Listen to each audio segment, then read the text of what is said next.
Hi people, welcome to the Town Library Story Shelf. We are on day 35, story 26. The series from which I have picked my story is Endless Apocalypse Short Stories. And the story title I have picked is Subsumption by Lucy Taylor. I'm going to be dividing the story into two parts, so we go part 1. When the world begins to change, I guess every decision becomes a matter of survival. Let's begin the story. Anika hunkers against the empty water tank at Baris twists the lock on Salvation's inner door, 2 feet of reinforced concrete and steel, leading to a mud room with a 12-foot ladder leading topside. He starts to climb. Outside, the scrapping and cracking have begun again, just like last night after the generator failed. Persistent, rhythmic. Something or someone trying to get in? Wait, she says. He looks down. What? We don't know what's out there. You're right, but we don't have a choice. His lightly accented voice drifts down to her, pure Gujarati, and she is reminded why she loves him.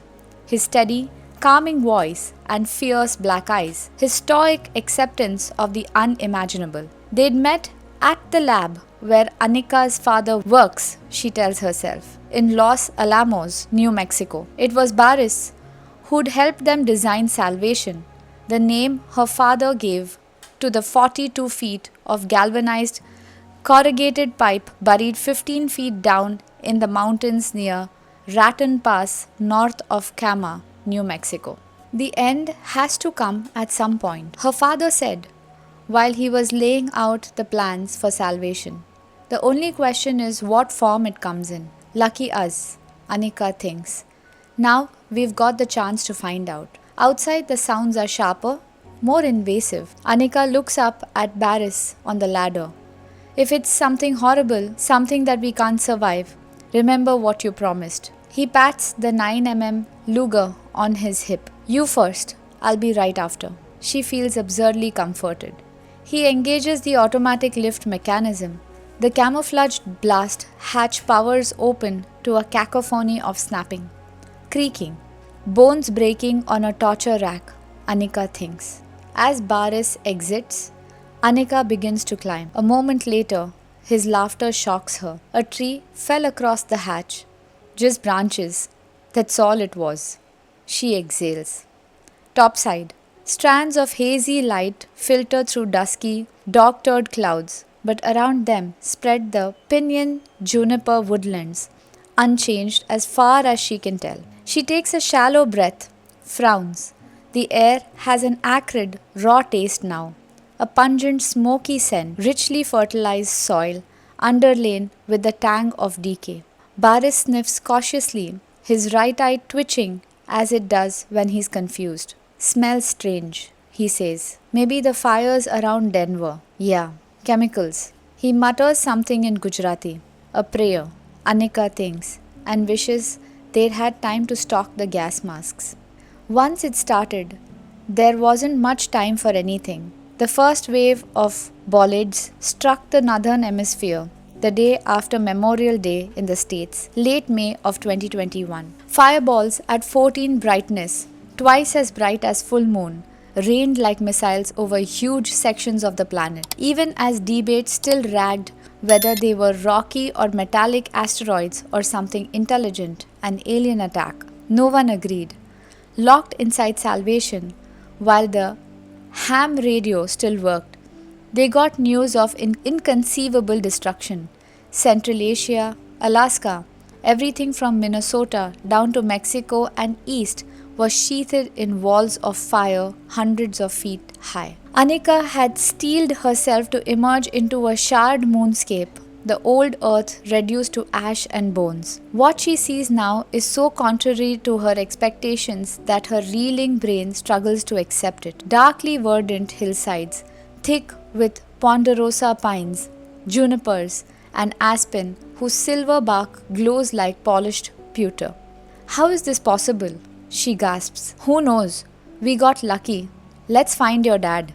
They hoist their packs, check the compass, and head southwest towards Los Alamos. If Anika's father's still alive, he may be waiting for them. A few miles on, they find a road that the topo map tells them will intersect with 285 just north of Shama. A breeze picks up. The swirling air grows dense with tiny particles. Anika tells herself it's pollen from the golden chamisa that crowd the verge. Baris starts to cough, which is when she hears the voices. She grabs his arm, signals him to hush. People coming. A woman's querulous voice and then a harsh male one. Anika can't make out the words, but she knows anguish when she hears it. They slide among the trees and crouch as a small band. 4 men and a woman crest the hill. They trudge single file, armed with rifles and AK-47s, and all wear black bandanas. But for the stooped man in the lead, his bandana is a startling emerald green and appears to cause him pain, judging by how he shakes his head back and forth. Still, he makes no effort to adjust it. The group halts on the roadside, and a heated argument ensues with 2 of the men bellowing invective back and forth. A third man intervenes. Green bandana starts limping towards the trees alone. The woman, young and burly and heavily tattooed, pulls out her pistol, racks the slide and fires.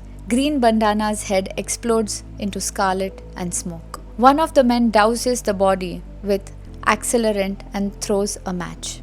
The woman lingers a few minutes while the others leave. Then she crosses herself and follows after. Anika and Baris whisper together and adjust their plan. They'll avoid the roads and bushwhack whenever possible, staying within the shelter of the trees. They make their way in silence, each stunned by the execution they've just witnessed. Finally, Anika says, "It was plague, wasn't it?"